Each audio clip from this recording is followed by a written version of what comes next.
At Leyland Methodist Church, I've decided to do a series of sermons over the next few weeks based on the theme, Build My Church. So these recordings are primarily from those from the Leyland Church family who may have missed one of the sermons or who, for whatever reason, might want to watch it again. Of course, all are welcome to listen, and I hope that we can all hear something of God's message to us through this. So the theme comes from Matthew chapter 16, verse 18. Jesus said to Peter, "You are Peter, and on this rock I will build my church." Now on the 25th of July, it was our very first Sunday morning service back in the building for 16 months due to COVID. And I made a church out of Lego bricks. And I spoke about how over the last 16 months, our church has been a little bit fragmented. Most of our regular activities have stopped and our interactions been limited to much fewer people. And many of us are watching the online services on a Sunday on our own or just with maybe one or two others. And as I spoke about this, I broke up the Lego church into really small bits. And I said then that I didn't know how to put it all back together again. For that, we had to listen to God and wait upon Him. Well, for 3 weeks, I want us to start thinking about how do we build a church? What are the important things? What do we need to make sure that we have in order to have a good and a healthy church? So we're going to look at the theme of Build My Church pastorally, which is today, spiritually and physically. Now I'm going to be preaching these sermons at Leyland Methodist Church on a Sunday morning, and then they will appear here the week after. And I'm hoping that it will help us as a church to think and discern what God is building us into for the future.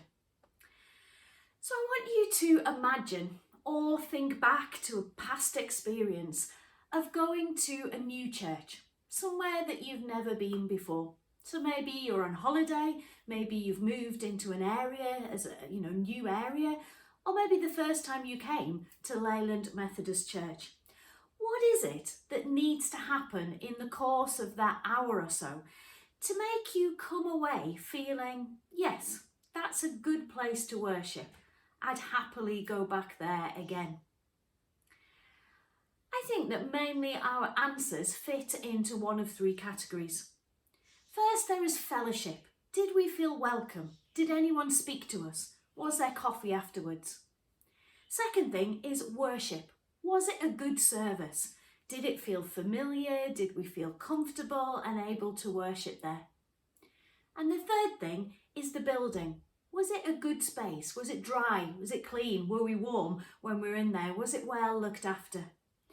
And they're the three topics that we're going to look at over these 3 sessions, starting today with fellowship or pastoral care. Build my church pastorally. Now, we all have heard many stories of people who've gone into a church, maybe even it's happened to you.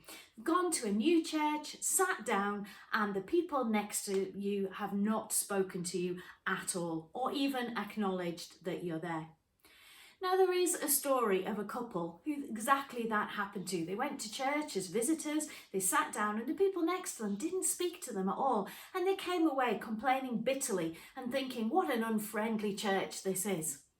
What they didn't know was that the people that they sat next to were also visitors who also came away complaining that nobody had spoken to them. I also have a story of a lady and her young daughter who came to one of my churches a few years ago. And the people in the church were so excited to see a new person that everybody wanted to talk to them. And when the lady and her daughter left church that morning, I said to them, "Oh, are you new to the area? Have you just moved into the town?" And she looked at me and said quite narkily, "Do you train your people to ask that question? That's the 6th time I've been asked this morning." I think they are extremes.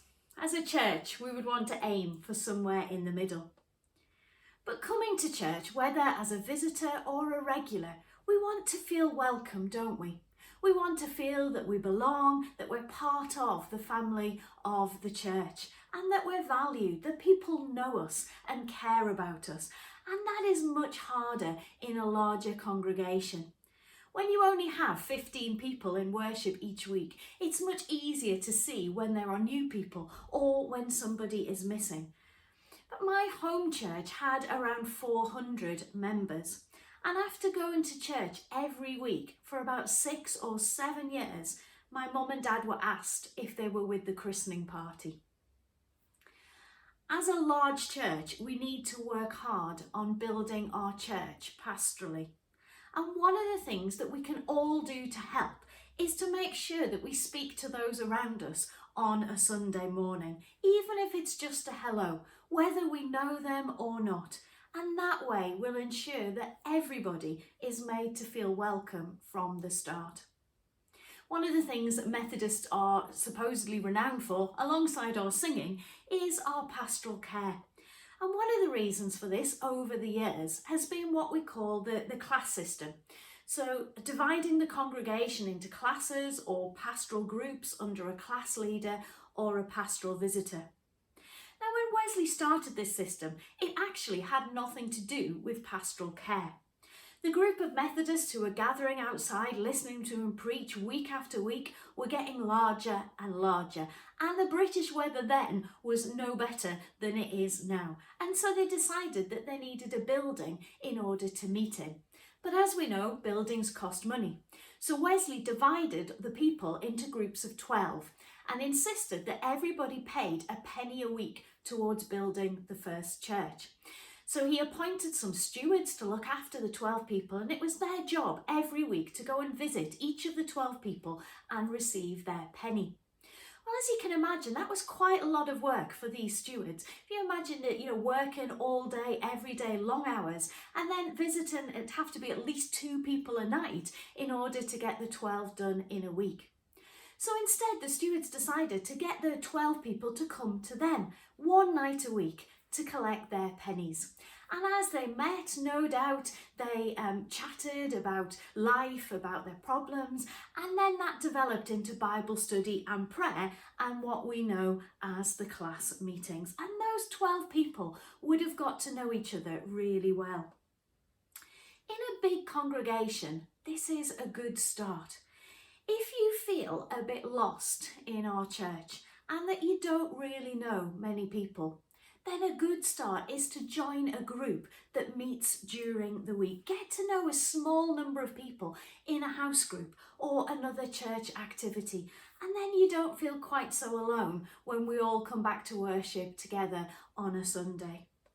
And several people have said to me about the bubble worship that we did over lockdown when we couldn't all meet together on a Sunday morning, especially the smaller bubbles. People said that it was really nice to get to know a smaller group of people better, especially since we were able to share a bit with each other during those bubbles.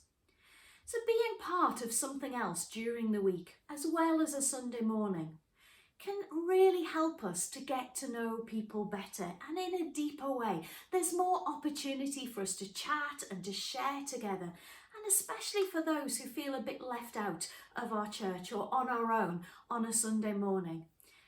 So maybe one of the things we need to do or continue to do as a church family is to look at developing those opportunities for people to get together during the week, whether that's an organised event like TOTS or one of our fellowship groups, whether that's a coffee morning or an interest group or an exercise group or a Bible study or a prayer meeting, whatever it is. If we were all part of something else alongside our Sunday worship, then maybe we could build those fellowship links, make them stronger, and enable us to pastorally care for one another better. But there's something in Wesley's class system that we just can't ignore here. We're not going to build a pastorally strong church solely from having lots of groups that we're part of. We need to have a good pastoral structure. And that's something that from very early on, me coming to Leyland Methodist Church, I felt that we needed to work on. Every Methodist member should have a pastoral visitor. That's part of our rules as the Methodist Church. And several people have said to me since I arrived that they don't know who their pastoral visitor is, if in fact they have one at all. We need to do better on this one. Now, I'm in no way criticising our pastoral visitors here. When I've looked at our pastoral list, a lot of people just don't have a visitor assigned to them. And to be fair, even those who do, we haven't been able to visit anyone over the last 16 months very much anyway. And I know that many of our pastoral visitors have been faithfully doing the job for a good number of years. I know that at least 2 of our visitors are in their 90s and several others are in their 80s. And what I said when we came back to church on a Sunday morning was that just because you did a job before COVID doesn't mean that I'm going to assume that you want to continue that job after COVID. This has been a chance for us all to review what we're involved in and what we're doing, and to think about what we want to continue to do and what it's time to leave to rest. And so, from this moment on, I am going to release all of our pastoral visitors of their duties. If you've been a pastoral visitor at any point in the life of the church, then thank you. Thank you so much for all the work that you have done. You've done a great job.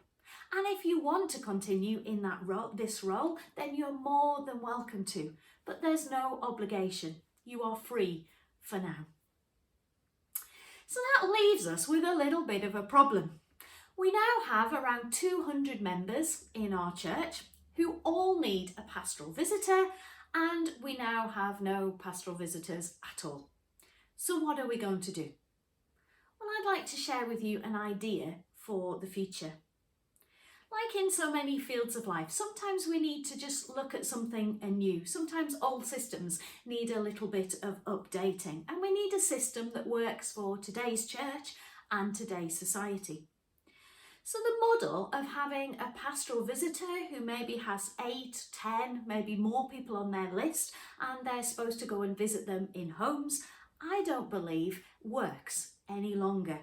I don't believe it's a sustainable model. We have too few people who are prepared to take on the role, and therefore a lot of work for a very small number of people. So what if we were to change the role slightly, and rather than have a team of pastoral visitors, we had a team of pastoral link people? Now, the name isn't important, that's just what I want to call them for now.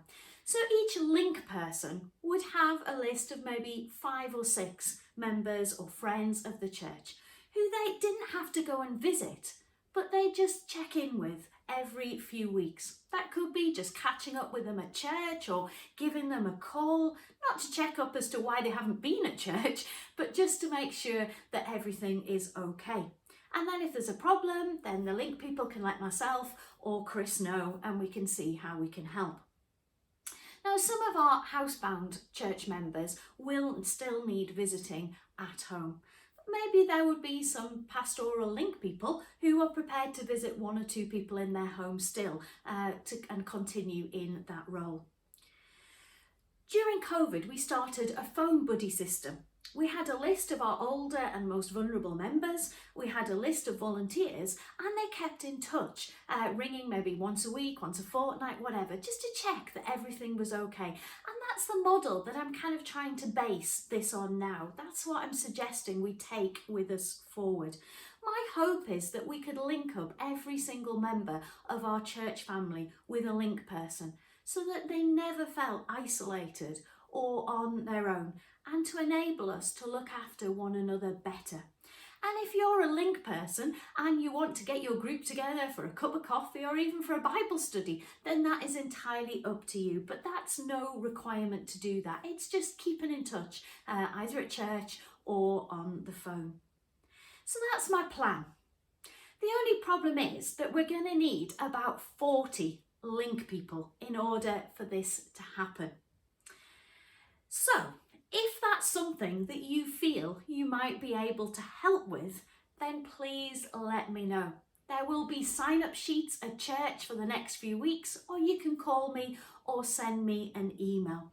And when we've got the list together, I suggest we all get together, have a chat about how it might work, see if there are any training needs that we feel that we need. So please think and pray about this. I'm asking just for those who are interested in learning more. So please think and pray if you could help us build our church pastorally in this way. Now, the pastoral care of a church can't just be down to the minister. I know that many people don't feel like they are cared about by the church, or they don't feel like they've had a visit unless it's the minister who goes to visit them. But as I said in a newsletter a couple of months ago, there are around 200 members of our church family, with around 200 more people who are not members officially but are still part of the church family. Now, if I were to visit, say, 3 people every week in their homes, then it would still take me 2.5 years to visit you all at home, and that would just be to visit you once. So you would only get a visit every 2.5 years. That's not pastoral care. I can't do it alone. We all need to work together and look after one another. And equally, I can hope that I can say hello to everybody on a Sunday morning, but I can only have meaningful conversations with very few. There just isn't time. We all need to be prepared to look out for one another. And even if you don't want to, or you don't feel that it's right to be a pastoral link person just now, we can all speak to those who are sitting around us in church on a Sunday and get to know each other better.